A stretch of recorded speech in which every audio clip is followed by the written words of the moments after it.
Lucas capítulo 1, a partir do versículo 26. Nós vamos até o 35. É a palavra de Deus. No 6º mês, o anjo Gabriel foi enviado por Deus a uma cidade da Galileia, chamada Nazaré, a uma virgem que estava comprometida a casar com um homem da casa de Davi, cujo nome era José. A virgem se chamava Maria. E aproximando-se dela, o anjo disse: Salve, agraciada, o Senhor está com você. Ela, porém, ao ouvir esta palavra, perturbou-se muito e pôs-se a pensar no que poderia significar esta saudação. Mas o anjo lhe disse: Não tenha medo, Maria, porque você foi abençoada por Deus. Você ficará grávida e dará à luz um filho, a quem chamará pelo nome de Jesus. Este será grande e será chamado Filho do Altíssimo. Deus, o Senhor, lhe dará o trono de Davi, seu pai. Ele reinará para sempre sobre a casa de Jacó, e o seu reinado não terá fim. Então Maria disse ao anjo: Como será isto, se eu nunca tive relações com homem algum? O anjo respondeu: O Espírito Santo virá sobre você, e o poder do Altíssimo a envolverá com a sua sombra. Por isso também o ente santo, que há de nascer, será chamado Filho de Deus. Oremos. Pai amado, que relato maravilhoso, Senhor. Como é incrível ler a respeito de como o Senhor faz as coisas, meu Deus. Obrigado, Senhor. Obrigado por esta passagem que nós vamos estudar hoje, o anúncio do nascimento do nosso Senhor. Obrigado, Senhor, porque o Senhor não só anunciou, o Senhor realmente fez aquilo que anunciou e nasceu e veio a este mundo nos salvar, Senhor. Fala conosco através da pregação da sua palavra, em nome de Jesus. Amém. Bom, irmãos, o texto que nós lemos aqui hoje é Lucas, capítulo 1. Esse evangelho de Lucas, ele é muito interessante, porque Lucas, ele não era apóstolo. Lucas, ele não andou com Jesus. Lucas, ele foi um médico grego que se converteu debaixo da pregação do apóstolo Paulo. Este Lucas, que é considerado um dos grandes historiadores do primeiro século, porque os detalhes que Lucas dá a respeito, principalmente de dados geográficos e também de alguns dados históricos, no ano tal do reinado de Tibério, ele localiza muito bem as coisas que ele conta na história. Ele é considerado um dos grandes historiadores do primeiro século. Como é que ele conseguiu todas essas informações se ele não viveu com Jesus? Tudo indica, principalmente se a gente ler os primeiros versículos, tanto do Evangelho de Lucas quanto do Evangelho de Atos dos Apóstolos, que Lucas ele fez uma grande pesquisa. Ele fez uma grande pesquisa na região da Galileia, ele foi atrás de informações que outros evangelhos não dão. Lucas é o único que fala sobre a infância de Jesus, por exemplo. Não é? Tudo indica que ele esteve ali, olha que coisa bonita, que ele esteve ali na Galileia, que ele entrevistou pessoas, ele conversou com Maria, inclusive, mãe de Jesus, para saber o máximo de detalhes. E ele compila todos esses detalhes e ele escreve em 2 volumes tudo que ele havia aprendido. Esses 2 volumes nós conhecemos hoje como o Evangelho de Lucas e o livro de Atos dos Apóstolos. Ele escreve esses 2 volumes e ele endereça esses 2 volumes a um homem chamado Teófilo. Então aqui nós temos um relato de Lucas a respeito do anúncio do nascimento de Jesus. E ele está enviando isso a um homem chamado Teófilo, não é? A história de Lucas, a história que Lucas conta aqui no seu Evangelho, surpreendentemente, não começa com Jesus.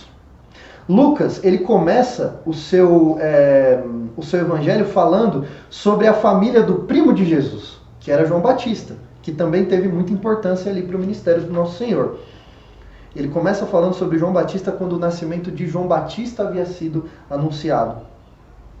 Nós lemos que no início desse evangelho, esse mesmo anjo aqui que veio falar com Maria, ele foi a um casal, Isabel e Zacarias, não é? Os pais de João Batista, falar com eles, dar um anúncio muito parecido, que eles teriam também um filho, só não seria o Senhor, né? O próprio João Batista, ele fala isso. Depois desse relato, acontece isso que nós lemos aqui. Após esse relato, nós vemos Deus enviando o mesmo anjo, Gabriel, a Maria, para que esta recebesse a notícia de que por meio dela, o nosso Senhor Jesus encarnaria. Então vamos ver algumas coisas que nós podemos aprender nesse texto aqui.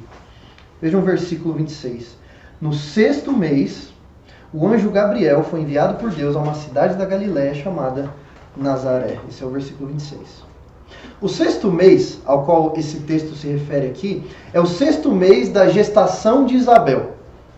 Ou seja, quando Isabel, mãe de João Batista, estava grávida de 6 meses, o anjo vem anunciar, né, que Jesus ele viria a nascer também. Ele vem anunciar a Maria, a própria palavra anjo, angelos, né, no grego é um mensageiro, então ele vem trazer uma mensagem de que Maria ficaria grávida também. E ele vem trazer essa mensagem, né, o anjo ele foi enviado a uma região chamada Galileia, que é uma região que fica ali no norte ali da atual Palestina. E nessa região tinha uma cidadezinha pequenininha, obscura, minúscula, chamada Nazaré.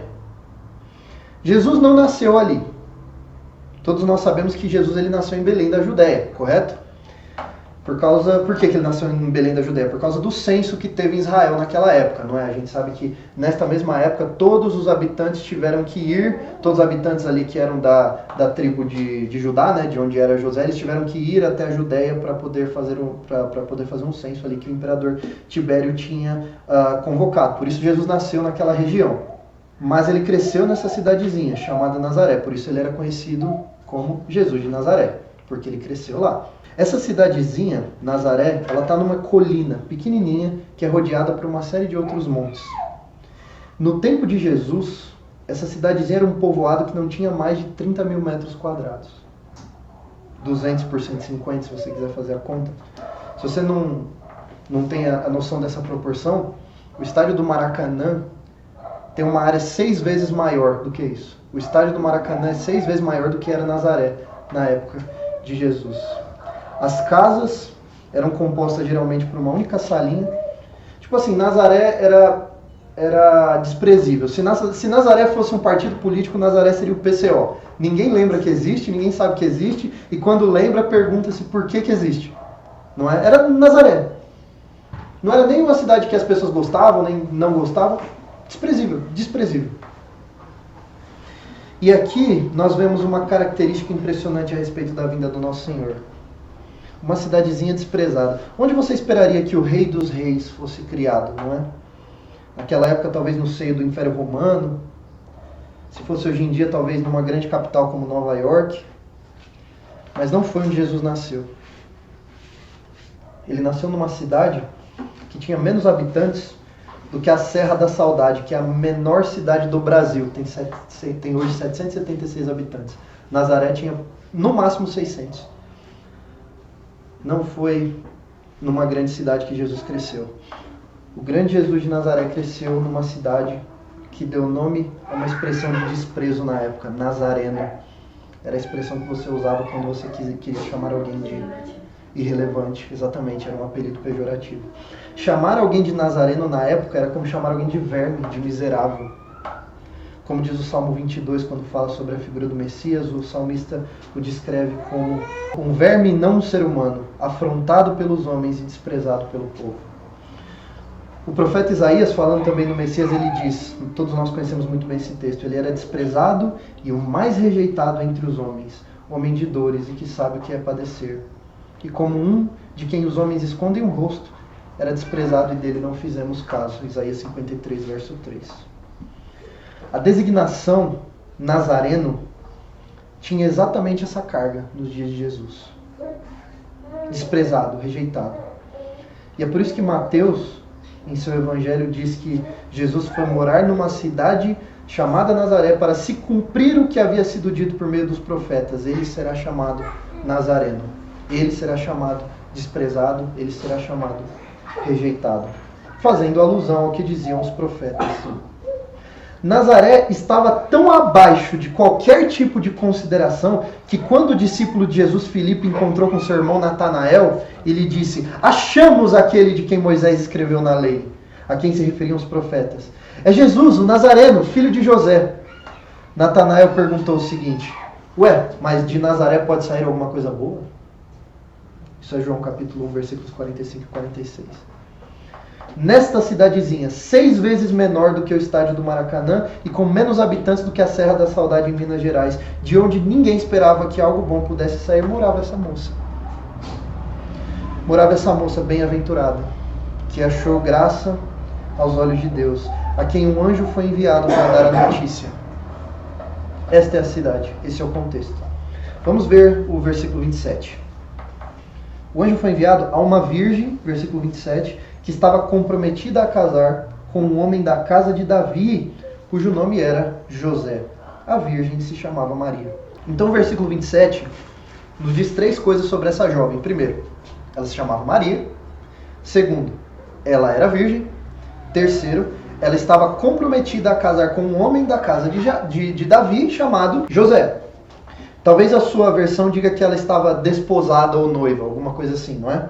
Estar desposada com alguém ou noiva de alguém nos tempos bíblicos não significa o mesmo que a palavra noiva significa nos dias de hoje, tá? O noivado nos tempos bíblicos já era considerado uma das etapas do casamento, mas ainda sem as relações sexuais. Já era um compromisso que não poderia ser desfeito.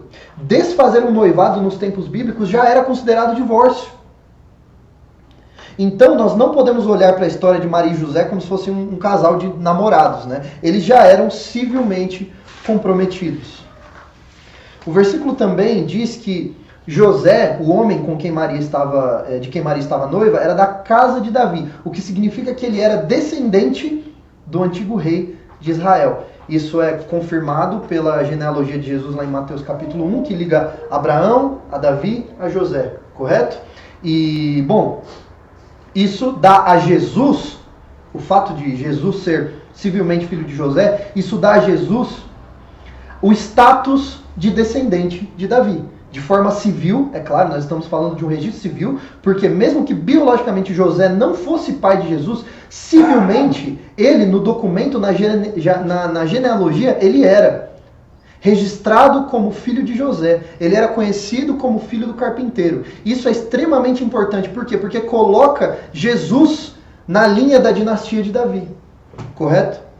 E nós sabemos também, pela genealogia de Jesus conforme contada em Lucas, em Lucas capítulo 3, há divergências, mas aquela genealogia de Lucas no capítulo 3 também liga Maria a Davi, não é? Então, tanto da parte de José quanto da parte de Maria, Jesus ele era descendente de Davi. Vamos ver o verso 28.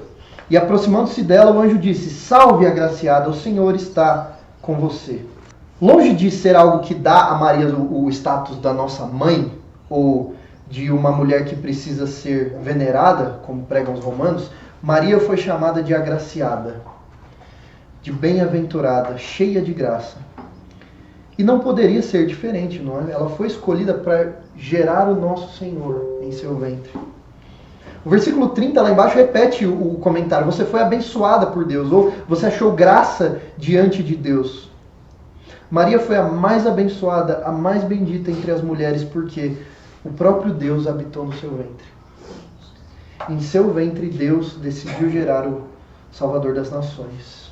Esta é Maria. Mas o versículo 29 nos diz que ela, porém, ao ouvir esta palavra, perturbou-se muito e pôs-se a pensar no que poderia significar essa saudação. O que ela poderia ter pensado ali? Qual poderia ter sido a perturbação dela? Há quem diga que Maria provavelmente não era mais do que uma adolescente nesses dias, de uma cidade irrelevante. Que perturbações poderiam ter passado pela mente dela? A perturbação de ter um anjo do Senhor diante de si? Não é? Será que ela pensou que aquilo talvez fosse uma visão, uma alucinação, ou que talvez o próprio Deus de Israel tivesse mesmo mandado um anjo para falar com ela? O que significa essa saudação? Deus está comigo? O que esse anjo quer dizer? Vamos ver o versículo 30. Mas o anjo lhe disse: não tenha medo. Essa é a exortação que mais aparece na Bíblia, é essa. Não temas, não tenha medo, não tenha medo. Maria, porque você foi abençoada por Deus, você ficará grávida e dará à luz um filho, a quem chamará pelo nome de Jesus. Este será grande e será chamado Filho do Altíssimo. Deus nosso Senhor lhe dará o trono de Davi, seu pai. Ele reinará para sempre sobre a casa de Jacó, e o seu reinado não terá fim. Esse trecho é importantíssimo. Quando o anjo disse que Maria ficaria grávida e daria luz a um filho, qual é a implicação direta disso e na qual nós muitas vezes não pensamos? O homem, Jesus, ele foi gerado como um ser humano, assim como nós. Às vezes pode ser que nós negligenciemos esse fato. Maria deu à luz a um bebê. O Messias, o Salvador, ele foi gerado num ventre. Ele criou veias, ele criou artérias, ele criou órgãos, ele tinha sistema digestivo, sistema respiratório, sistema reprodutor. O Messias teve que ser amamentado. Ele foi circuncidado e apresentado no templo como um bom judeu. O Messias fez introdução alimentar, como a Lorena fará no mês que vem. Ele brincou quando criança. Provavelmente ele caiu, se machucou, teve que ser cuidado pela mãe. O Messias foi educado. Ele foi educado no judaísmo, foi educado pelo seu pai, que era carpinteiro, também para aprender um ofício, não é? Para aprender algo com que trabalhar. Assim como o próprio Lucas nos diz no capítulo 2, versículo 52, Jesus crescia em sabedoria e em estatura, e em graça para com Deus e para com as outras pessoas. Fazendo coro com Provérbios, que diz: não deixe que a bondade e a fidelidade abandonem você, amarre-as ao pescoço, escreva-as na tábua no seu coração, e você encontrará favor e boa compreensão diante de Deus e diante das outras pessoas. Essa foi a sabedoria com que Jesus cresceu. O Messias comia pão, ele bebia água, ele tomava banho, ele ia ao banheiro. O Messias cresceu como um homem. Foi gerado como um homem e cresceu como um homem.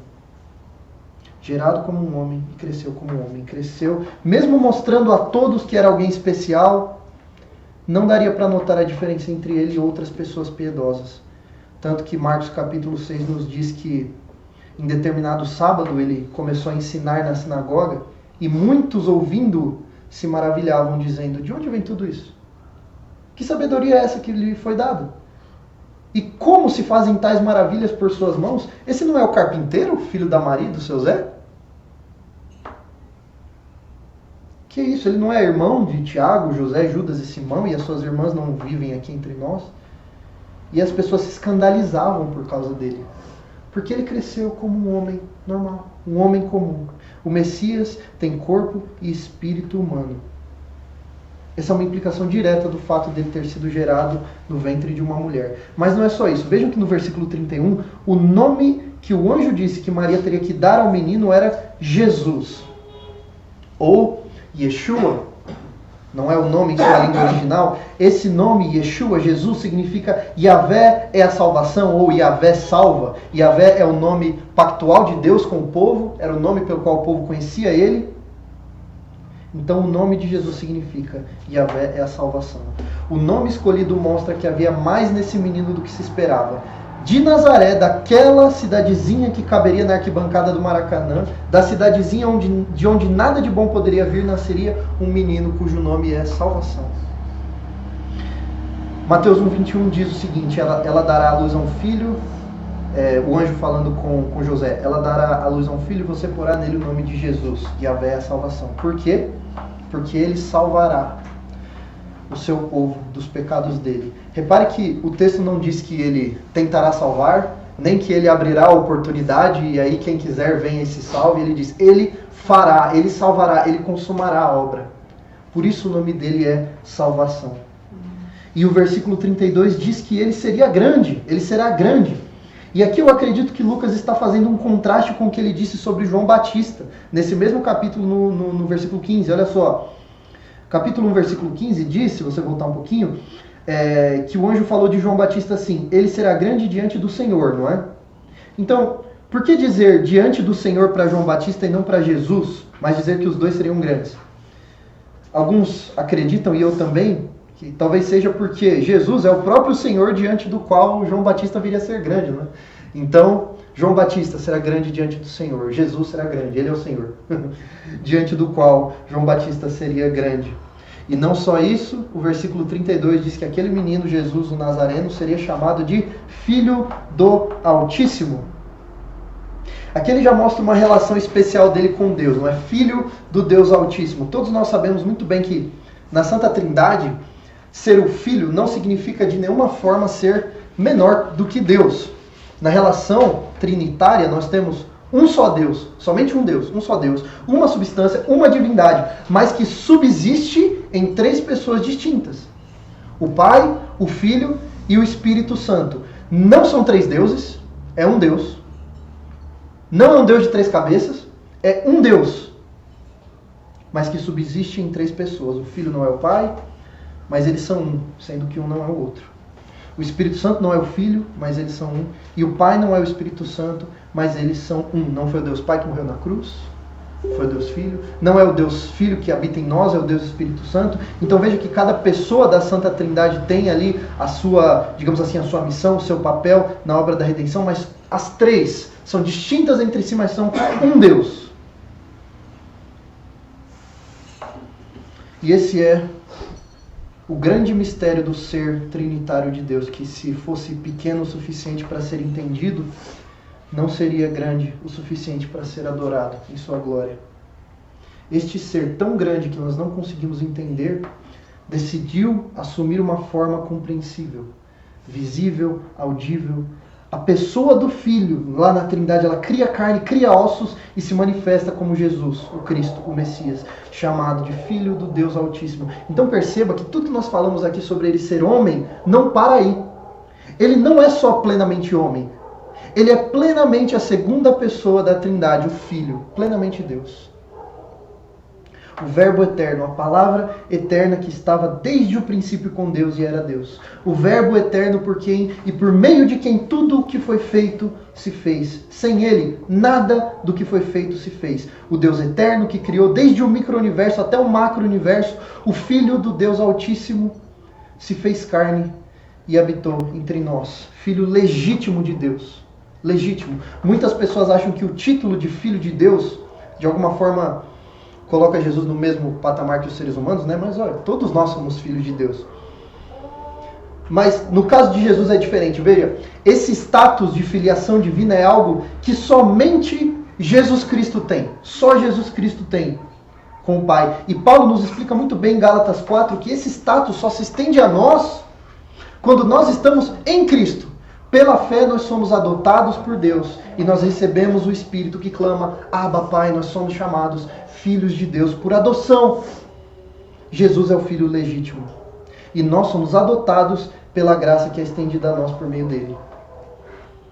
Uma outra coisa que é dita aqui sobre Jesus, versículos 32 e 33 dizem também que o Senhor daria a Jesus o trono de Davi, seu pai, e que ele reinaria para sempre sobre a casa de Jacó, e que o seu reinado seria eterno, seria infinito, não teria fim.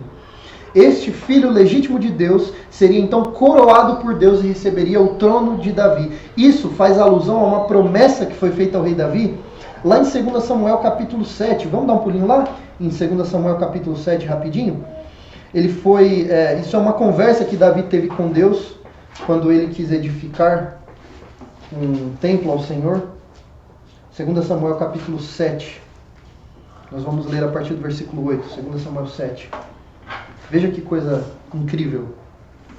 Agora diga ao meu servo Davi, assim diz o Senhor dos Exércitos, eu tirei você das pastagens e do trabalho de andar atrás das ovelhas, para que você fosse príncipe sobre o meu povo, sobre Israel. Estive com você por onde quer que você andou, e eliminei todos os seus inimigos de diante de você. Engrandecerei o seu nome, como só os grandes têm na terra. Prepararei um lugar para o meu povo, para Israel, e o plantarei para que habite no seu lugar e não mais seja perturbado. E jamais os filhos da perversidade o afligirão, como no passado, desde o dia em que mandei que houvesse juízes sobre o meu povo de Israel. Eu lhes darei descanso de todos os seus inimigos. O Senhor também lhe faz saber que Ele, o Senhor, fará uma casa para você. Quando os seus dias se completarem e você descansar com seus pais, então farei surgir depois de você o seu descendente, que procederá de você, e estabelecerei o seu reino. Este edificará um templo ao meu nome, e estabelecerei para sempre o trono do seu reino. Veja que esse texto aqui, ele é aquilo que a gente chama de... É uma profecia de dupla natureza, é uma profecia que aponta para 2 eventos, não é? Nós sabemos pela história que o filho de Davi, Salomão, realmente construiu um altar de adoração para o Senhor. Mas esta mesma profecia aponta para um outro fato, para um outro acontecimento, que era a vinda de Jesus e o estabelecimento do reino por parte de Jesus. Agora vai lá em Daniel capítulo 7. Daniel capítulo 7, versículos 13 e 14. Daniel capítulo 7, versículo 13. Daniel falando sobre suas visões. Eu estava olhando nas minhas visões da noite. E eis que vinha com as nuvens do céu alguém como um filho do homem. Daqui vem o nome que Jesus mais usa para se designar, filho do homem. Ele se dirigiu ao ancião de dias e o fizeram chegar até ele. Foi-lhe dado o domínio, a glória e o reino, para que as pessoas de todos os povos, nações e línguas o servissem. O seu domínio é domínio eterno, que não passará, e o seu reino jamais será destruído. Pode voltar lá em Lucas capítulo 1. Você vê que esse texto é totalmente compatível com o que Jesus disse em Mateus 28, na grande comissão, não é? Toda a autoridade me foi dada. Toda a autoridade me foi dada nos céus e na terra. Então, nós vemos nesses textos que a promessa de uma dinastia eterna sobre o povo de Deus, vindo de Davi, nós vemos essas promessas sendo cumpridas. E o povo de Deus aqui no nosso texto de Lucas, ele é referido pelo anjo como casa de Jacó, não é? Jacó, o patriarca que teve seu nome mudado para Israel, e este nome acabou sendo usado para dar título à nação eleita de Deus. E essa nação eleita de Deus, depois no Novo Testamento, Paulo nos explica muito bem que não é só o povo de Deus étnico de Israel, mas o Israel de Deus, o Israel celestial, é todo o povo de Deus, de toda a raça, de todo o povo, de toda a tribo, toda a língua, toda a nação. Todo o povo de Deus espiritual que se converte e vem a Deus por meio de Cristo, faz parte desse povo que se chama Israel, a Israel celestial de Deus, e vai habitar futuramente nesta capital chamada de Nova Jerusalém. E Jesus é o rei de todo esse povo.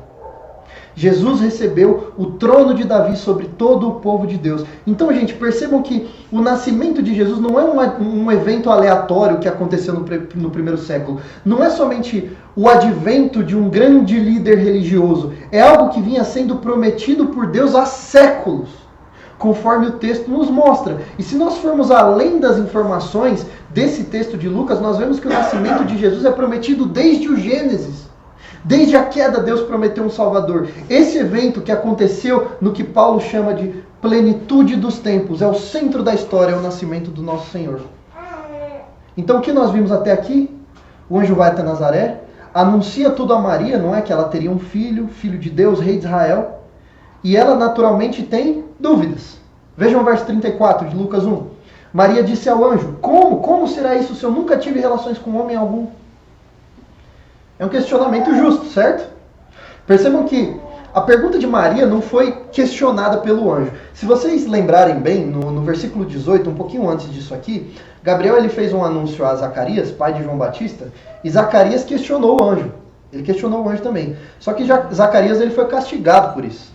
Ele ficou mudo até que João Batista foi nomeado. Até João Batista ser nomeado, Zacarias perdeu a voz. Por que Maria não foi castigada? Por ter feito uma pergunta parecida, não é? Bom, ao que parece, Zacarias ele faltou com fé. Veja o versículo 18 do capítulo 1. Olha o que ele diz. Ele diz algo como: como é que eu vou saber que isso realmente acontecerá? Como eu saberei que isso acontecerá? E ele pede um sinal. Bom, a mudez dele foi um sinal. No caso de Maria, nada indica que ela duvidou do que o anjo havia falado. A pergunta não foi, como é que eu vou saber? A pergunta não foi, me prove. A pergunta foi, como? Como isso acontecerá? E a postura de Maria tem que ser a postura de todos nós. Quando Deus dá uma missão a um servo, e a Maria foi dada a missão das missões, quando Deus nos comissiona algo, a nossa postura tem que ser uma postura de prontidão. Não tem que ser a pergunta, não, peraí, como é que eu vou saber? A postura é, tudo bem, é assim que vai acontecer? Então me dê as ordens de batalha. Como? Só me diga como. Deus diz faça, e a nossa resposta tem que ser, eis-me aqui, me dê as instruções. Questionar como fazer as coisas que Deus mandou como forma apenas de compreender a dinâmica de como obedecer a Deus, isso é algo bom. É algo bom. O questionamento não é se aquilo que Deus está dizendo que é certo, será que é certo mesmo? Não, não é. Deus diz que é certo, ponto. Como é que eu faço? Então, isso é um questionamento justo. Foi o que Maria fez. Ela queria entender como aquilo se daria. Bom, Maria é citada no texto como uma mulher virgem, não é? Piedosa como ela era, provavelmente ela não concebia a ideia de interromper a sua castidade antes de se casar. Talvez ela achasse que o anjo mandaria ela se casar logo. Bom, nós temos mães e pessoas da área da saúde aqui, correto? Várias, na verdade. Todos nós sabemos como acontece um processo de fecundação, não é? Vejam se a explicação aqui está acurada. O espermatozoide se une ao óvulo, forma um zigoto, correto? Esse zigoto vai em direção ao útero, correto? O zigoto se divide em 2, em 4, em 8, 16, né? E vai se multiplicando, vai dobrando e assim por diante até que ele forma o blastocisto, que vai se implantar na parede do útero e dará origem ao embrião. Mas onde é que tudo isso começa? No momento em que o espermatozoide se une ao óvulo, correto? Sem o espermatozoide, sem a coabitação sexual, como é possível que se forme o zigoto? Como se gera o bebê? Impossível. Viu como a pergunta de Maria é válida? Como? A gestação não poderia acontecer, principalmente naquele contexto sem tecnologia. Hoje em dia o pessoal dá um jeito, né? Mas principalmente naquele contexto sem tecnologia, sem a coabitação sexual, não poderia acontecer gestação. Mesmo outras gestações miraculosas da Bíblia, como Sara, que era estéril, gerando Isaac, ou Raquel, que era estéril, gerando José e Benjamim, ou mesmo Isabel, que era estéril, gerando João Batista, essas gestações se deram por meio de Deus combatendo a infertilidade e abençoando a relação sexual do casal. Mas sem a relação sexual, é impossível que alguém engravide sem que haja fecundação. Isso é o que dizem os teólogos liberais. Isso é o que dizem os críticos e zombadores da Bíblia. É impossível. Dê um pulinho lá no versículo 37. Querem ler em voz alta aí o versículo 37? Porque para Deus nada é impossível. Amém. Explicado como aconteceu. Porque para Deus nada é impossível. E veja de maneira mais elaborada o versículo 35. O anjo respondeu: o Espírito virá sobre você, e o poder do Altíssimo a envolverá com a sua sombra. Por isso, também o ente santo que há de nascer será chamado Filho de Deus. Um nascimento milagroso. Essa é a explicação.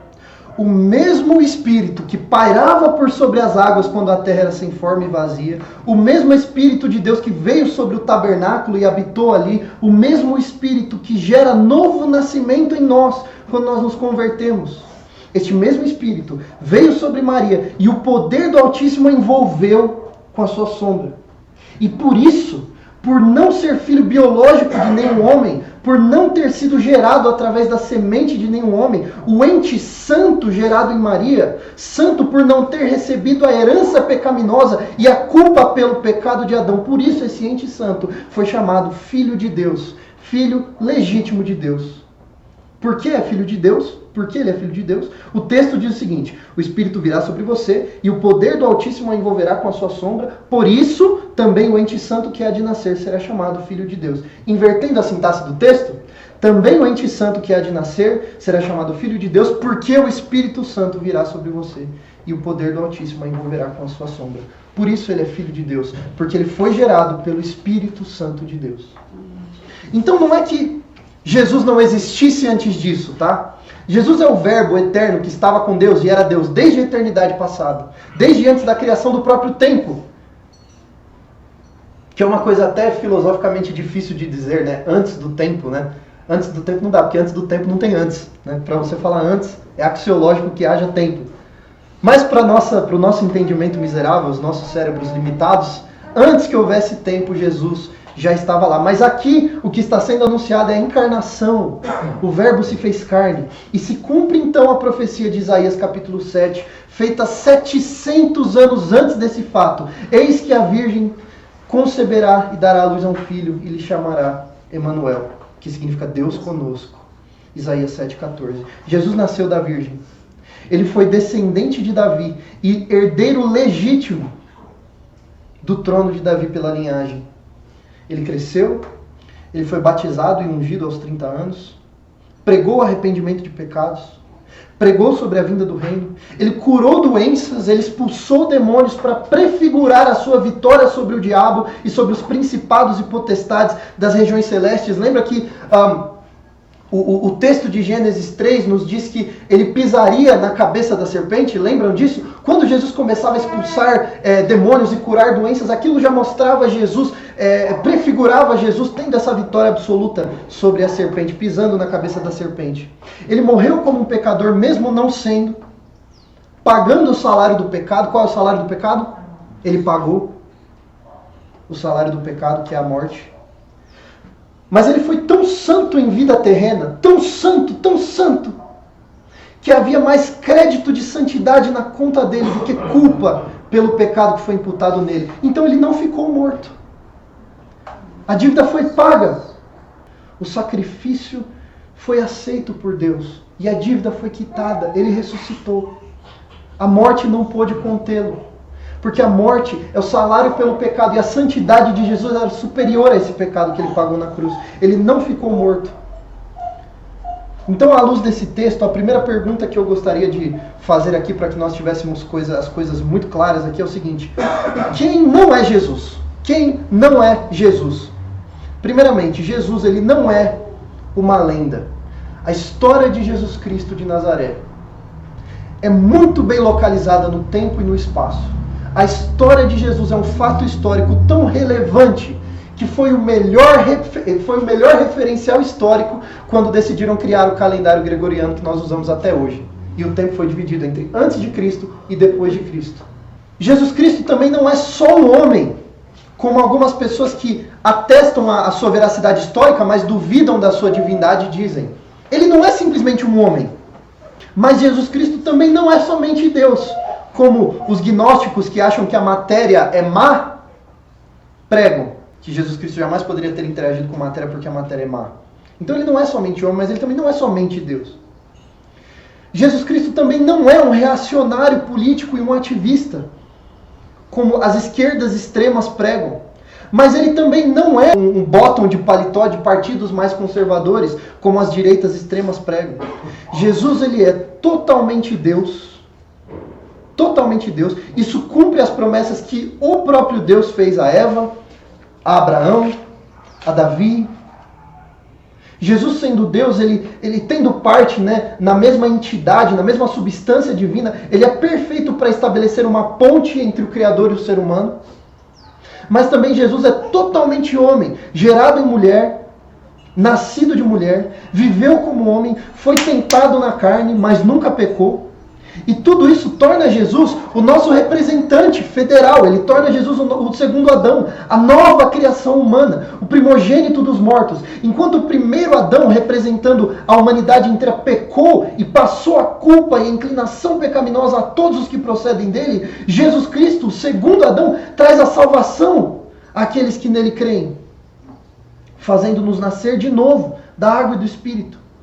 Ele nasceu de maneira milagrosamente biológica para nos representar e morreu para que a nossa natureza pecaminosa morresse e ressuscitou para que nós pudéssemos ressuscitar com ele. Amém, Jesus. Então perceba o contraste. Tinha que ser um homem para representar a raça, como explica Paulo aos Romanos. Deus castigou o pecado merecido pela carne na carne de Jesus, fazendo a justiça que era devida. Mas também tinha que ser Deus para fazer a ponte e receber como Deus toda a glória por tão grande salvação. O fato de ele ser homem não anula o fato de ele ser Deus. E o fato de ele ser Deus não anula o fato de ele ser homem.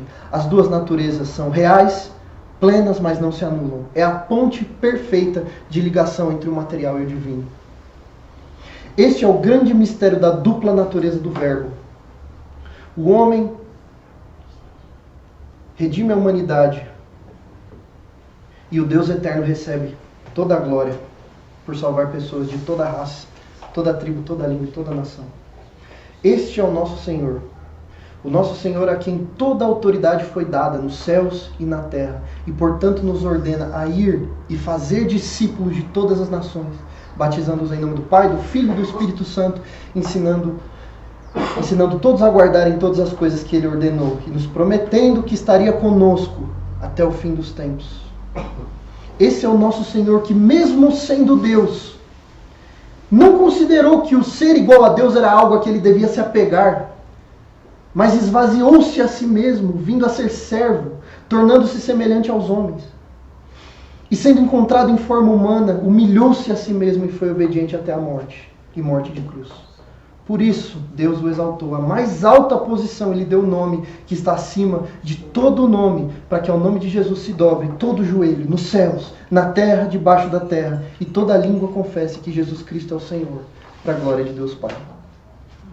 E o que nós anunciamos no Natal? A plenitude dos tempos. O momento em que os anjos cantam glória a Deus nas alturas. É o momento da ascensão de um rei. O momento em que o Verbo se fez carne, habitou entre nós e nós vimos a sua glória como a glória do unigênito do Pai. O momento em que o espiritual, o eterno, o onipresente, entrou no nosso plano e se tornou carne e osso, se tornou temporal, se tornou local. Tudo isso para nos salvar e para receber toda a glória para si. Isso aconteceu em 25 de dezembro? Sei lá, o que importa. Depois de tudo que foi dito aqui, importa se foi em 25 de dezembro? O que importa é que nesta data, 25 de dezembro, o mundo tem os olhos voltados para a cristandade. Para o povo redimido pelo menino de Belém, pelo homem de Nazaré, por aquele que recebeu o trono de Davi, pelo Filho do Altíssimo, cujo aniversário continuamos a comemorar depois de 2000 anos, porque ele continua vivo depois de 2000 anos. Que oportunidade de ouro de anunciar o Rei dos Reis. Isto é urgente, porque não existe salvação em outro nome. As pessoas precisam se render ao Rei dos Reis pela fé. E para encerrar, vale dizer que tudo isso só tem relevância para você se você crê. Se você não crê em tudo isso, você já está condenado. Não por não crer. Você está condenado por causa dos seus pecados, por causa da sua revolta contra Deus, da sua livre decisão e responsabilidade pelos seus crimes contra o Eterno. Mas se você crê em Jesus, a justiça, a santidade, o eterno crédito de acesso ao céu deste homem-deus, cujo nascimento nós comemoramos este mês, é imputada em você. E os seus erros, os seus pecados perante Deus terão sido pagos na cruz do Calvário. Louvado seja Deus pelo anúncio do nascimento do nosso Senhor e Salvador Jesus Cristo. E que esta data, o Natal, enquanto muitas pessoas discutem, pode comemorar 25 de dezembro ou não, mas não foi bem essa data que ele nasceu e faz cálculo. Ele nasceu e nesta data o mundo está olhando para a cristandade. Aproveite isso. Se o mundo te dá um microfone, você pega e anuncia o nome de Jesus. Louvado seja Deus. Louvado seja o nosso Senhor e Salvador Jesus Cristo, o autor e consumador da nossa fé.